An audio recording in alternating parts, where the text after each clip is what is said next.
Greetings. Welcome to the Life Empowered Living Room. I'm so glad you are here with me today. And guess what else? I have the most amazing person. She is my colleague, and dare I say, my friend who I've worked with several years now, joining us. Welcome, Rachelle. Hi, Celeste. Thank you so much for having me. I am so glad you are here. I am just looking forward to our conversation because I know that you have had a vast amount of experience. You've had a very full life with a lot of things, and I know that there's going to be something that you can offer to this audience as we are learning how to live life empowered, right? So what Yes. I want to do is I want to start with a few what I call quick questions to Okay. help them get to know you. Sure. What is your favorite candy? That's a great question. I absolutely love Swedish fish. Really? Okay. Okay. That's good. That's Yeah. good. What Yep. was your favorite after school activity? After school activity. Oh my gosh. So I would probably say it probably depended on the season of my life. But I'm thinking of after school, like high school kind of what did I used to do? My gosh, shopping. And that's when the Super Mario Brothers games were out, and I just remember being obsessed with those. Really? Trying to beat those levels, yeah. So are you still a gamer at all today? Not as much, no. And Although I have you am passed it addicted down to, to the kids? yes, the So kids they for are sure. gamers? They're gamers. The boys, yeah, they actually all of them are. They are all are. And I would say I'm still obsessed with Candy Crush, so that's probably my favorite I after school like it. activity today. I like it. So now tell me this. What's your favorite cartoon? Cool. If you would ask me as a kid, I would definitely say Looney Tunes. Today, I don't know. I don't watch a lot of cartoons, so I would have to go with the classic of Looney Tunes, Bugs Bunny. Those Yeah, are my I favorite think Looney classics. Tunes is a win. Well, thank you so much for those quick questions. Here is another question. As we are setting up for this time, if you were to think about this current season of your life as a chapter in a book, what would you call it? That is such a great question. And to phrase it as chapters of your life in a book, right? Because we go through chapters and changes, and a Absolutely. word, right? And a word that would capture this chapter, I feel like would be acceptance. Mm. So instead of, and I may have said the previous chapter was struggle, and now it's acceptance. And not that I'm not going to work or want things to change for the better, but I'm more able to accept things as they are and work within them. So Mm. yeah, I love that. And so let's back up a chapter. Tell me sure. about the struggles and what in the struggle helped you pivot to acceptance. Yeah, so I was giving that some thought too, and this is particularly career wise, Okay. where it was a struggle to find my path. I feel like I was probably holding on to some things or some places that were no longer serving me, but I wasn't able to recognize that and let go. Mhm. And realize there might be something better for me, even though that was scary to let go of something that I was familiar with and something that I loved. The position that I had loved for so long that I needed to let that go, and that was really a struggle for Mhm. months, probably months, to even realize that. And I don't know that I can pinpoint something exactly that happened that changed. It was probably more of a gradual realization that I'm struggling against something, Mhm. and it shouldn't be that hard. Mm. I sometimes tell people, if you're really, like, life doesn't need to be that hard, and you Mhm. have to look at, if you're struggling, what are you doing to keep yourself in a place that's not being beneficial to you? Mhm, What's getting in the way of that? And a lot of times it's our own actions, our own fears, our own struggles against change that keeps us in a place that doesn't serve us. mhm. So yeah, I think that gradual realization that it's time to let this phase go, this chapter go in my life, to realize there's something better and to just move forward with that and accept that it's going to be scary and it's going to be okay. I had Mhm, to keep mhm. telling myself that too. It's going to be okay. Absolutely, absolutely. So, I mean, we talk about struggle a lot, and generally speaking, we are great at articulating what struggle feels like, right? The pain, the stress, the anxiety, the Yeah. sleepless nights, the all of the things. Yes. What does acceptance feel like? It feels peaceful. It Okay. feels calm. It feels like reassurance. Hmm. Just a feeling that it's fine. It's going to be fine. It was always going to be fine. You just couldn't see it.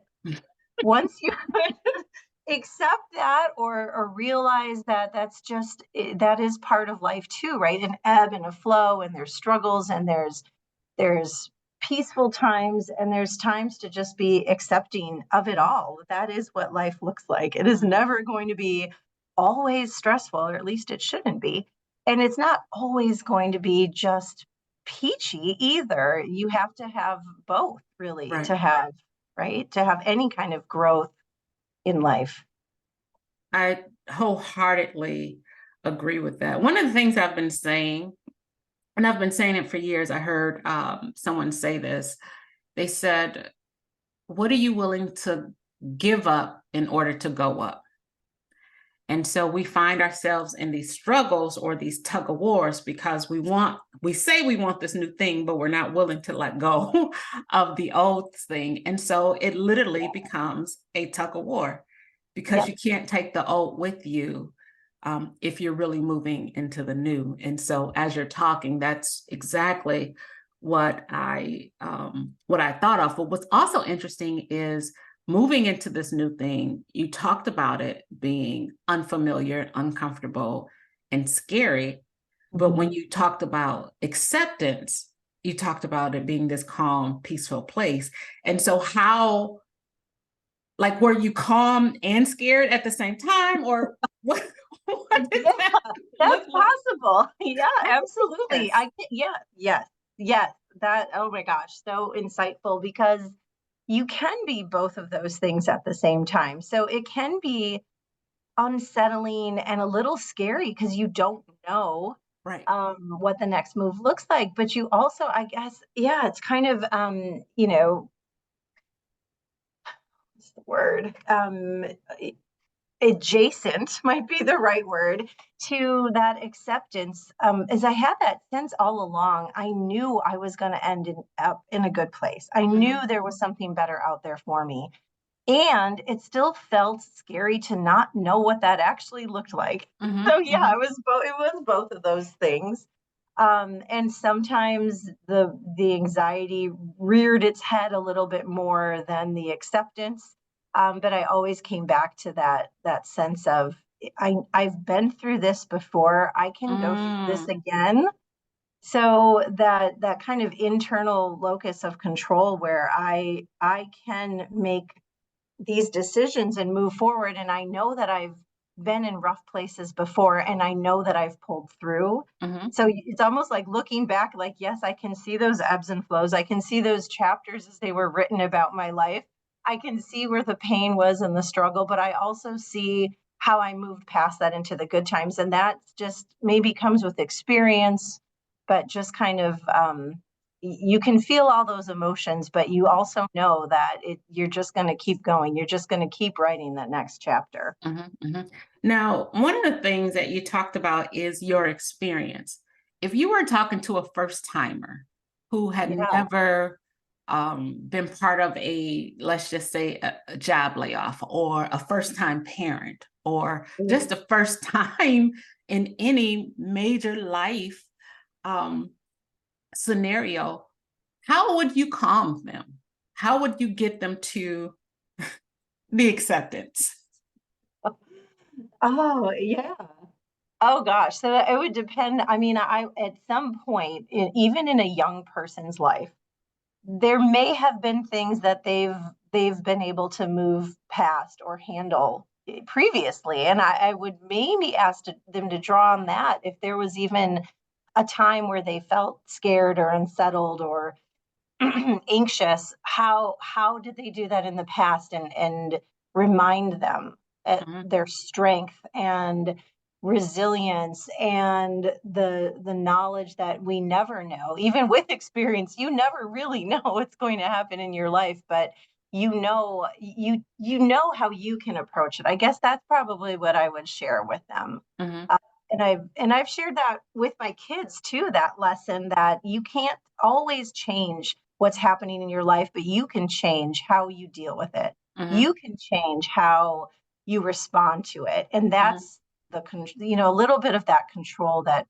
people might need when their life feels out of control. Okay. There's still things they can control. Absolutely. And I often say that. As a matter of fact, I think I was saying that yesterday. The one thing that we can control is us. We Yep. can't make people be nice to us. We can't make, you know, Yep. we can only control us. And I think that that's a very important lesson. If we can learn it the younger, the sooner that we learn it, I think the more effective we would be as we are navigating our corporate careers. And now we've only touched a little smidge on the children, and I need you to tell the world Yes. about your family and navigating the family because you have a bigger family. We do. Um, and Yeah. just talk about that a little bit and what that's like. Sure. Yeah. Well, I never planned to have such a big family. Hmm. I'll start that over. I never planned to have such a big family. And it's been such a journey, a very adventuresome journey. So I have six biological children ranging in age from, let's see, the twins are about to be 8 years old, and my oldest son is 22. And I also helped and supported my niece and nephew. They lived with me for a time. And so, although not biological, I still consider them part of my family for sure. Um, yeah, so I've been a parent for, almost 30 years.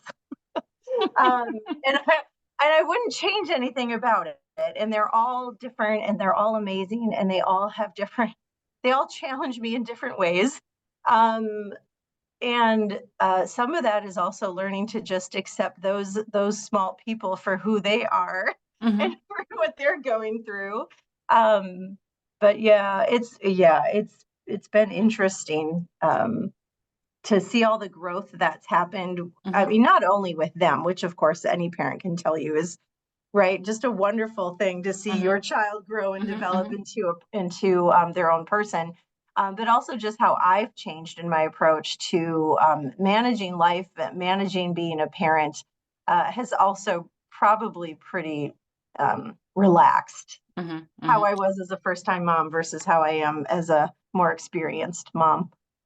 Now, I will tell you, early in my career, I worked the type of position, let's just say Zoom wasn't around then, right? So Yes, we had right. to go into the office, Oh, yeah. we had to show up. I don't even think, honestly, society was as pro women friendly or parent friendly Yep. when I started. As a matter of fact, I actually hired a young lady some years ago, and I did not know that she was expecting. And the manager, who was a gentleman, said to me, if I knew she was pregnant, I would have never hired her. And I just thought, wow.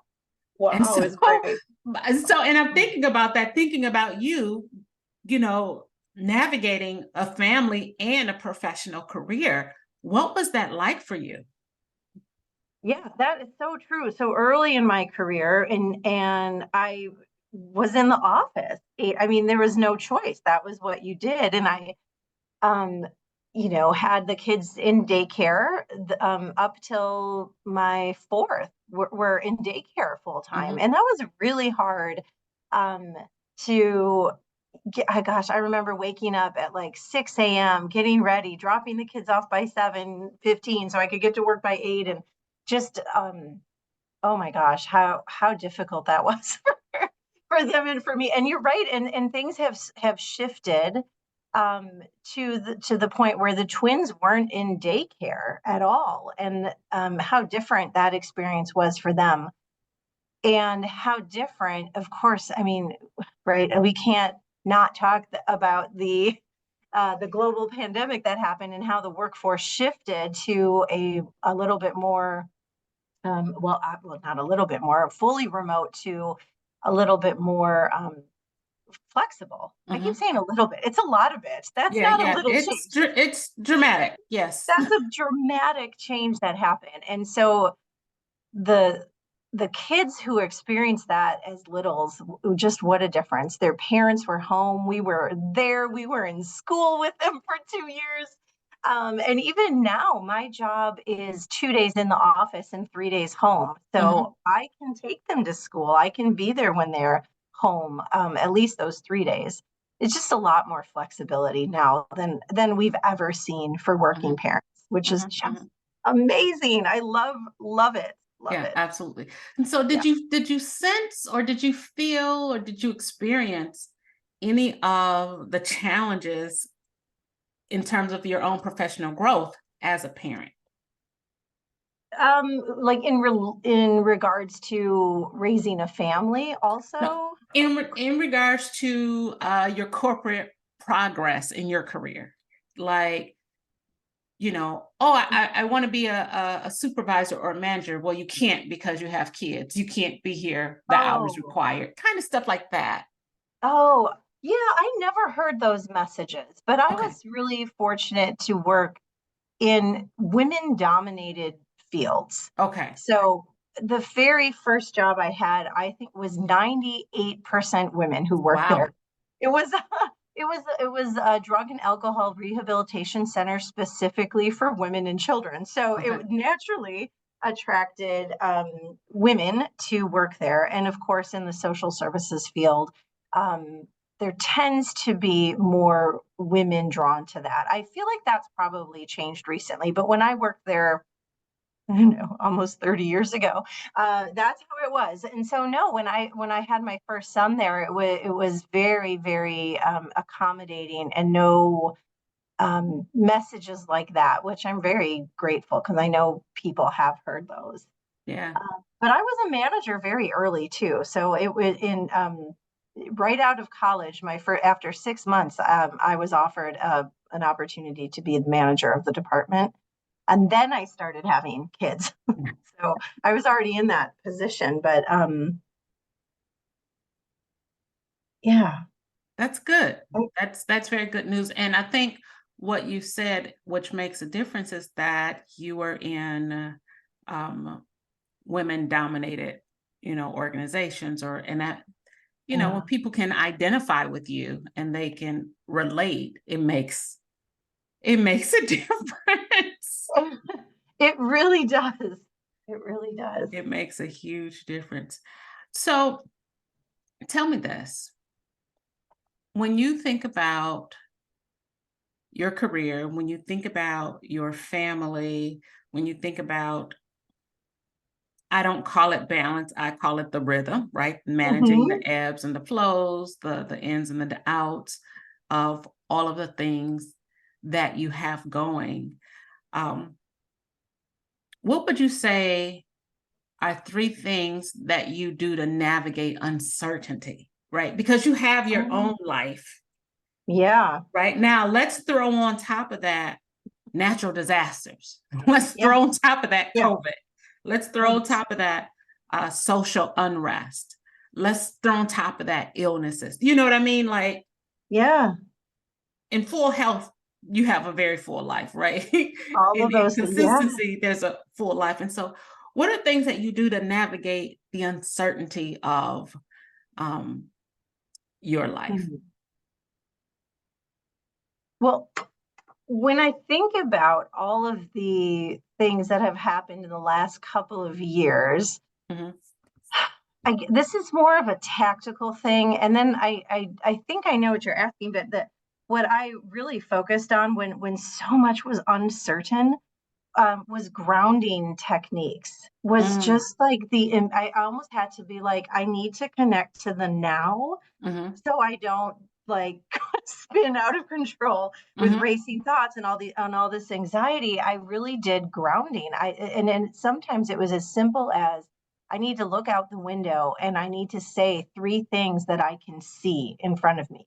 mhm, I describe the tree that grows in front of my house.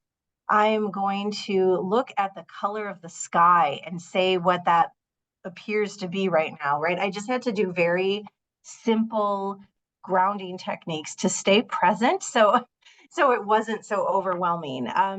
Now that the immediate crisis has passed, I mean, more of the broad things that I do to try and keep that rhythm mhm, and acknowledge the rhythm, because it's so important. Like when you say rhythm, I think of dance and mhm, I think of partnership and I think of like really beautiful music that mhm, can be wild and really or really slow and calm, right? And it's just that the rhythm. And stay prioritizing is helpful because at some point in a day you have to say like what's important right now. mhm. I'm going to focus on this podcast with my friend Celeste. This is what I'm prioritizing Right. this morning. And this afternoon, I'm meeting my sons for lunch. So I'm going to really prioritize spending some time with them Mhm, today. mhm. And then, so it's kind of almost, it's again, chunking things into shorter term. I'm going to what can I prioritize this morning, this afternoon, this evening? Mhm, Because those, I mean, you'll start to see a pattern of what you prioritize when you mhm, need to, right? It'll mhm, start mhm. coming to you. And so that, yeah, so I don't know if that was three things, but grounding, prioritizing, and focusing. There we go. And Those are the focusing. three things. Yeah. No, that's really good. I was listening to John Maxwell yesterday, and Okay. he said we overestimate, what do you say? We overestimate tomorrow. So Oh, we overestimate the future, mhm. and we um undervalue, what did he say?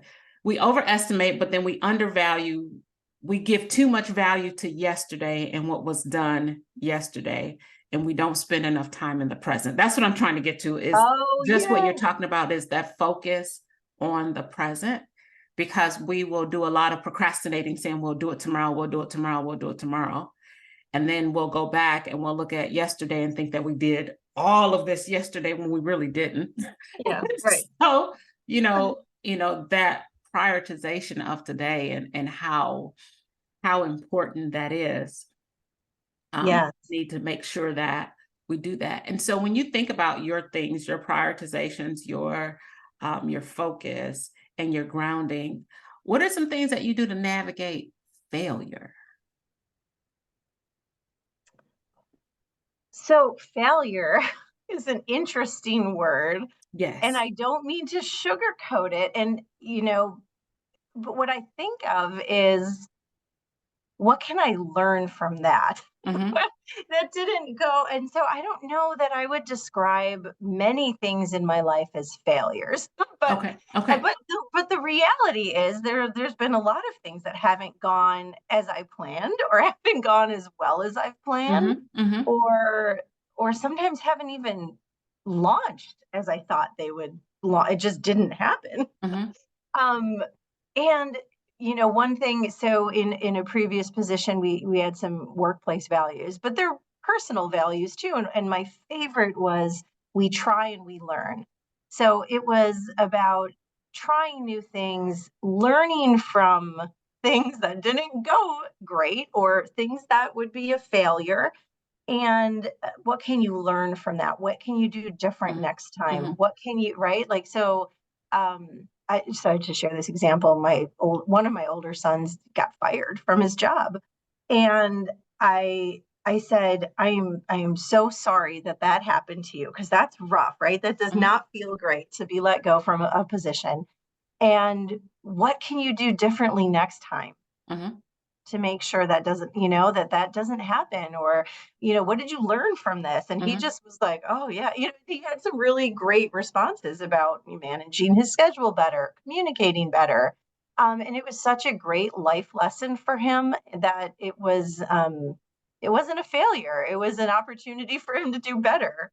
So I Opportunity to just, learn. yeah, Yeah. um, yeah, I love that. I love your perspective on failure. And, sometimes we don't like the term failure. I am actually one of those people who do not like the term failure, but I yeah, also see so much value um, in failing, because you learn yeah. so much. If you actually look at it as a lesson, what did I learn from this? How am I better as a result of it? But I will also say, though, that a lot of people don't, right? They don't look at failure as such, and they beat themselves up as a result. So, Oh, you yeah. know, how do you practice forgiveness, not only for other people that maybe have failed you, organizations, and then how do you also practice forgiveness for yourself when you feel like, man, I should have knew better? Yep. Oh, yeah. Lots of times. Some of that is, it's so yes, when you talk about failure and people beating themselves up, they tend to internalize Hmm.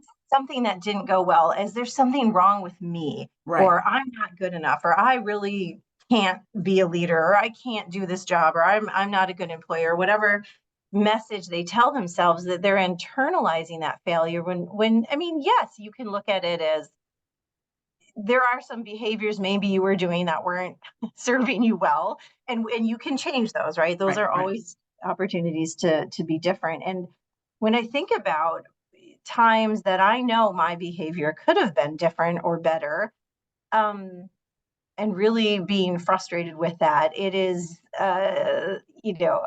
it sounds so cheesy. So I heard one person say, like, think about your best friend, and if, or it doesn't have to be your best friend, but think about a good friend or a person in your life that if they had those same behaviors, how would you react? And most of the time, it's not as harsh as you are reacting to your own behaviors. Mhm, So mhm, I try to step outside myself for a second and just say, wow, if this person said or did those things, like, I would have an understanding, or I would accept their apology if they came back and said, my intention was not to be hurtful. I was coming from a place of this, or I really worded that badly. Here's how I could have said it better.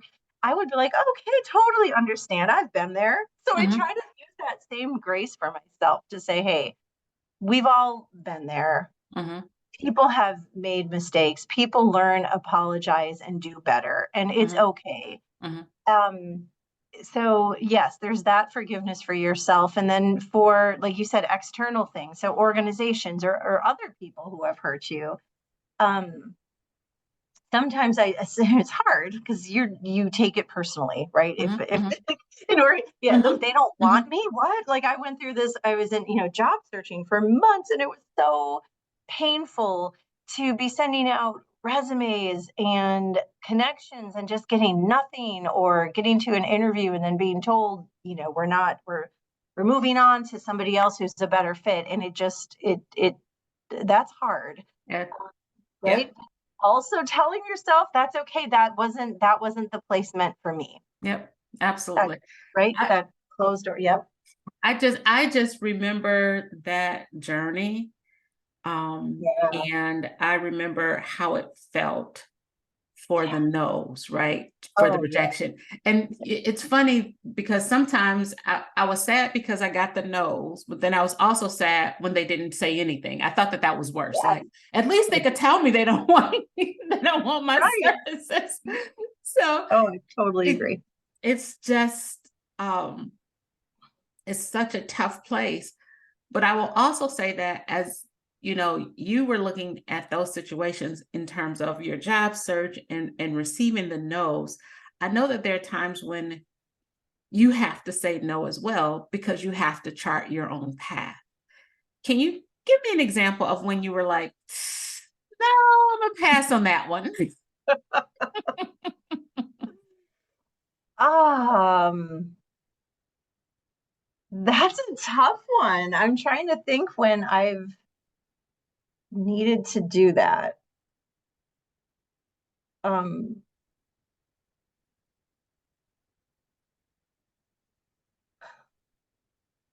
I cannot think of a recent example. I'm thinking of one that happened in college, but I can't think of anything recently.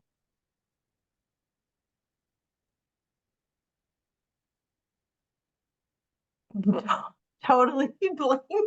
Well, and that's But good. So that means that you've been so I interpret that as you've been intentional in your path. And so you've only said yes to specific things on the path that you chose to pursue. And yeah, so the other things you said no.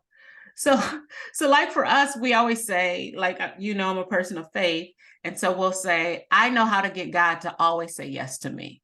And it's like, well, what's the answer? I only ask him things that I know he wants me to have. That's how I yeah, always get a yes.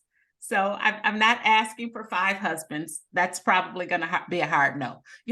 So I try to be very, very specific in what my requests are during my prayer times with him. And that helps to not have to yeah. say no as much.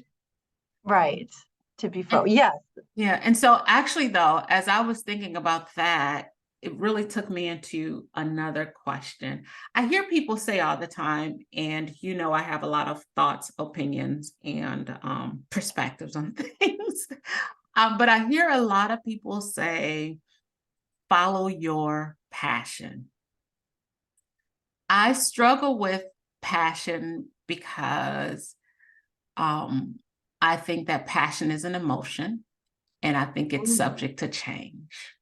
Yeah. And Yeah. so when we think about our life as we are living this whole life and we want to live it empowered, I think it is more important that we follow and we pursue our purpose. So Ooh, I want to know what your thoughts are in terms of passions versus purpose and what you pursue. that is fascinating. So I would tend to agree. Passion seems fleeting, seems very emotional based. And I think you can be passionate about a lot of things, right? I think that that can come and go. It could remain the same, but the intensity might fade or Right. increase. But your purpose, now that doesn't seem as like that can be anything. I feel like folks have, I think, a specific purpose in their lives and being intentional about what that is instead of, I feel like, yeah, following your passion is like being in a sailboat on the ocean and you're being blown about by things that are fun or you're excited about or interested in, but your purpose, that's your true north. That's following a compass Mm-hmm. towards something and becoming you. So that I've never really considered the differences in those and how powerful those two words can be. And I think my background is as a career coach. So Mm-hmm. I've worked with a lot of clients in helping them discover a career path. And so those words would come up, something that they're passionate about or something that they feel, is their purpose. And the passionate thing would be like, well, I'm passionate about music or art or, social justice issues or whatnot. And then, but their purpose is something different. And you can live your purpose in any kind of setting and Exactly. almost with any kind of um, organization. Yep. Yeah. So love that. Yeah. So I often say I have a whole belief system around all of this, right? Again, this is me, Okay. and you know this. Yeah. So, Yeah. Yeah. but my belief is that we all have the exact same purpose. What is Oh, different is how we live it out. So I believe that our purpose as humans are our purpose is to serve. None of us are put here just for our own selves. We are placed here to be of some service or value to somebody, someone else. Now, what that looks like can look a myriad of ways, right? yeah. So Yeah. I always like to use, say, um, Magic Johnson. He doesn't play basketball anymore. And some might say, well, that's what he was purposed to do. Well, that would then say that because he no longer plays basketball, he no longer has purpose. That's a misnomer, right? But what Right. he did when he played basketball is that he served an audience by the job that he did in terms of playing basketball. Sure. Now Yeah. he is like super owner, movie theater person, Starbucks guy. Guess what? He is still serving an audience, but he's doing it a different way. And so that's important to me because it doesn't lock us into if I don't do this thing this Yeah. way, then I no longer have purpose. And so I wanted to get your thoughts, especially because you were a career coach, especially because of the social justice work that you've done, especially because you're a mom and you got 6 kids, 8 kids, and you got to help them figure out what they're Yeah. going to do when they grow up. You got Yeah. to provide Yeah. the guardrails around those, insulate the babies. And so I was really curious on, how are you coaching in those perspectives? Yeah, that is fascinating, Celeste, and that actually really resonates. That intrinsic, and we have it as humans, an intrinsic need to connect with other humans, Absolutely. and that serve to serve, and however, yeah, that looks can be a variety of ways, but it does, yeah, it comes down to that human need for connection and to be um, purposeful, useful in some way to people. So yeah, I in coaching, one of the things that comes up, and one thing, so one of my children is very interested in music, and I think that's great, and he's Mhm. very talented.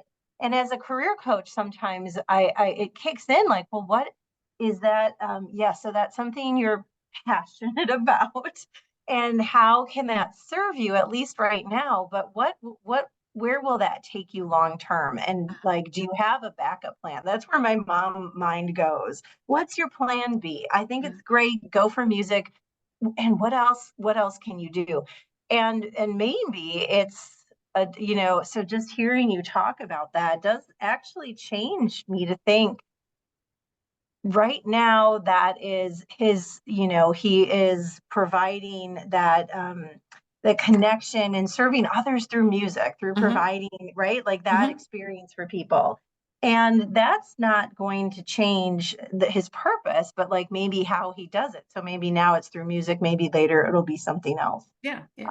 Or it could be music on the side as he pursues a different career. It could be all different ways of things, but maybe that then is the more of the focus versus, oh gosh, some of those those annoying things we need to live, like money and Yeah, food, like how are you going to make a shelter. living, right?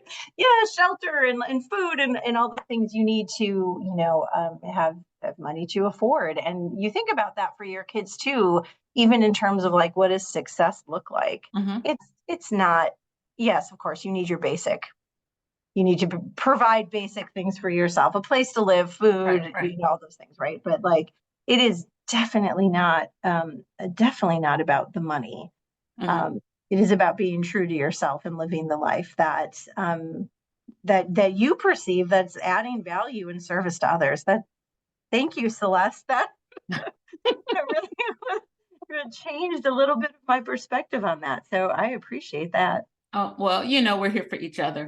So now I always love talking to you. I always love listening to you.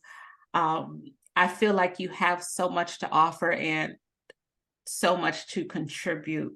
But now, who do you go to? Who does Rachelle talk to for wisdom or mentorship or? Yeah, that's always been, I've never identified a single mentor. Okay. I think it comes in a lot of different ways for me. And I do, in saying that, I recognize the value of having and a clearly identified mentor in your Mhm. life. I've either never sought that out or it just has not happened. But I do, but that's not to say I'm not influenced or seek out advice from people I know to be smarter than myself. So sometimes that is in the form of friends or colleagues. Mhm. And sometimes it's different people for different things. So I Mhm. might go to this person when I have a concern about a career I need to check in, or a different person when I'm having, I don't know, interpersonal or, relationship issues or whatever. Mhm. So Mhm. um, it's that, and I've had many over the course of my career. So I think I don't know that I've used that word, but I probably should have. I probably should have recognized that mentorship that was happening almost organically throughout my career from different people. Um, I will say I've definitely utilized service mental health in counseling, Mhm. not necessarily, I know that's a very different relationship than mentoring, but also a resource that I've Resource. used Yeah. over the years, right, to really kind of help me stay in a good mental well health, a good state of being. Mhm. I love that. And so I've really enjoyed this time. I've enjoyed talking with you. And I think as we are preparing to wrap up, just the fact that you've said not only, I've relied on a lot of resources that, as I've navigated my journey, but I've also leveraged therapy, right? As Yeah. I am navigating, as I'm living this empowered life. Um, what is, one piece of advice, or what is something that you say to everyone today that they could do to live truly an empowered life? What would you say to them? I would say to continue practicing the self reflection and growth always, Always. always. And I say that from a place of humbleness that you just cannot know all the things. What you can know is yourself. Mhm. And sometimes even that's challenging, but that self-reflection and growth is key. And never stop that work. That's what I would say. I love that. Never stop the work of self reflection and growth. Yeah, So that's absolutely. cool. Now, if there was one thing, and I know we're wrapping up, and that was my final Yeah. question, but then you made me think Okay. of another question. So here we go. Um, Go with if that. you were to think about your yourself today, Mhm. but think about yourself in your teenage years, shopping and Super Mario Brothers, Oh boy, yeah. what would you have wanted someone to say to you? Mm. Um, that would have I been powerful. Go ahead. Yeah. Oh my gosh. Yes, I would have wanted and I hope I would have listened to them. That. So this so I think I would have really benefited from a better sense of confidence. Mm, I always struggled with that. And if somebody would say to me, you're better than okay. You're strong and smart and capable and all of these things. I hope that I would have believed them and Mhm, taken that in. mhm, And maybe those things were said to me, but I didn't truly feel it until later. But I really wish either someone would have said to me or injected me with mhm. a better sense of self-confidence. That really took a long time for me to develop. And I wish that wasn't the case. I wish I would have developed that earlier. Um, because internally I've always felt a little, right, like not super confident. And I think other people would have never said that about me. I don't know Mhm. that people would look at me and say, I could never picture you as not having any confidence, but I definitely carry that. So I really wish that yeah, somebody would have said, just feel that, own it, and live your life feeling confident and capable. And so now let's fast forward to today, because if you're talking about it today, I can almost guarantee you somebody is going to say, gosh, I need more confidence. Yeah. What did you do to develop? How did you get here? How did I get that? Yeah. So that's, I think, surrounding yourself with people who build you up and make you feel capable Mm, and wonderful. I think that's huge. Who you put in your camp and who the people you choose to be around mhm, as positive influences, as uplifters, as empowering people makes such a difference. And it wasn't something that occurred. I didn't wake up one morning and feel confident and capable. Again, that was something that just kind of gradually shifted. Also, as I was able to recognize and like I said, being self-reflective and not in a braggish way, in a very humble way, recognize that I yeah, I have a lot of strengths and I can do a lot of things. And I tell this to my kids all the time that I can do a lot of things very well, and I might not be great at advanced algebra or calculus or whatever. There's some things that I can say that's just not my thing, and that's right, okay, right. right? But God, lost my train of thought. But just yeah, having that sense. So surrounding yourself with empowering and uplifting people, and also just being self-reflective and acknowledging the successes you've had. Mhm, Um, because if you no one else is really going to do that for you. That's yourself and your life the best. So absolutely. really kind of reflecting on the things that you know to be true about yourself, and it's okay. You don't have to be perfect at everything. You can clearly say these are the things I know myself to be really good at, and I don't have to be great at all the other things, but I can also surround myself with people who are great at the other things, Mhm, mhm. um, because that just strengthens Oh, everyone, yeah, everyone. It absolutely, strengthens the group. absolutely. Yeah, it strengthens you. So That is so good. Well, thank you so much. I think that that is a perfect into this time. I have enjoyed it thoroughly. I have learned so much from you, but I'm me glad that I too. have access to you. So I always just can just text over at any moment. But I Always. do want to say thank you again for spending this hour with me. Absolutely. It was so amazing. Thank you, Celeste, so much. This was great. Oh, wonderful. So hold for just one second.